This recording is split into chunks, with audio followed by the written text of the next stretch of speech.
mesin laser beserta dengan meja kerjanya.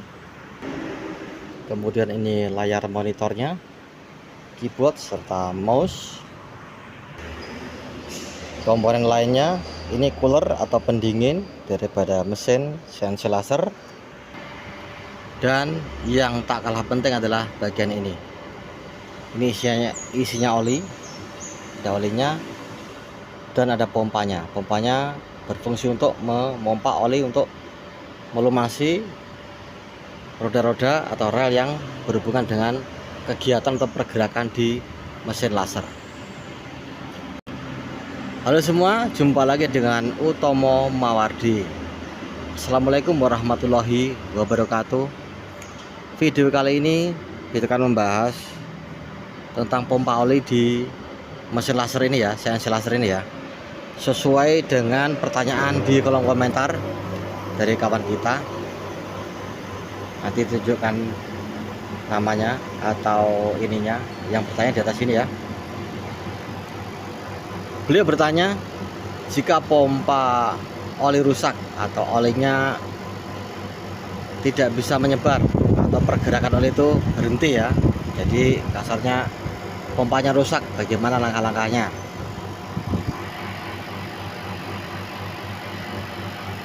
Ini agak berisik ya karena di sampingnya ada pendingin, ada cooler ini, ada atau chiller ini lagi bekerja. Baik, ini diulas saja. Ini adalah digitalnya, istilahnya pengaturnya ya, katup-katup yang diatur oleh sama hitungan di sini. Ada berapa detik dia menyemprotkan dan periodenya berapa waktu atau berapa detik atau berapa menit setiap kali penyemprotannya. Ya kalau di sini contohnya kan ini di settingnya 30 menit menyemprotkan oli selama 3 detik seperti itu ya. Jika pompanya tidak bekerja, yaitu langkah pertama harus dicek input power atau input listrik atau strom yang masuk ke alat ini. Stromnya dicek dulu. Mungkin tampilan dengan mesin-mesin yang lain bisa berbeda. Jadi ini tapi prinsip dasarnya akan sama. Namanya juga mesin pompa ya, mau pompa air, pompa oli itu pasti ada stromnya karena jenisnya jenis elektrik. Berbeda dengan pompa-pompa air yang dragon itu kan pakai mekanis atau pakai tangan manual ya. Yang ini dibicarakan kita itu mesin pompa elektrik atau otomatis seperti ini. Dicek dulu strom yang masuk, dicek apakah ada strom yang masuknya, ada atau tidak. Jika strom nggak ada, berarti ada bermasalah di awal di sini di kabelnya. Ya kalau kabelnya ini contohnya kan di sini nih. Dicek dulu kabelnya. Kalau kabelnya ada yang masuk, kabelnya masuk. Kalau ada strom yang masuk, berarti strom tidak ada masalah. Tapi jangan lupa strom saja masuk tapi minusnya nggak ada atau nggak nyambung juga terjadi masalah juga. Jadi dua-duanya strom dan ground atau nolnya itu harus ada semua ya, harus nyambung semua. Jika tidak ada salah satunya berarti ada masalah di kabelnya. Itu yang pertama ya. Nah yang kedua, seandainya kabelnya nggak ada masalah nih, langsung kita buka di sini di motornya. Ada motor pompa tuh, motor utama penggeraknya kita bongkar. Kalau ini kan nggak bisa dibongkar nih karena masih belum ada contohnya di sini. Belum ada contoh untuk membongkarnya, yang bongkaran tidak ada. Jadi kita ulas begini saja, dicek dulu. Jadi bagian maintenance teman-teman semua atau teman semua itu sebagai maintenance dicek dulu pompanya, motornya, motor pumpnya dicek dulu apakah masih bisa bekerja atau enggak. Kalau ada masalah di pompanya berarti pompanya harus diganti atau digulung ulang seandainya bisa ya. Kalau nggak bisa digulung ulang berarti harus dibelikan spare part yang baru pompanya.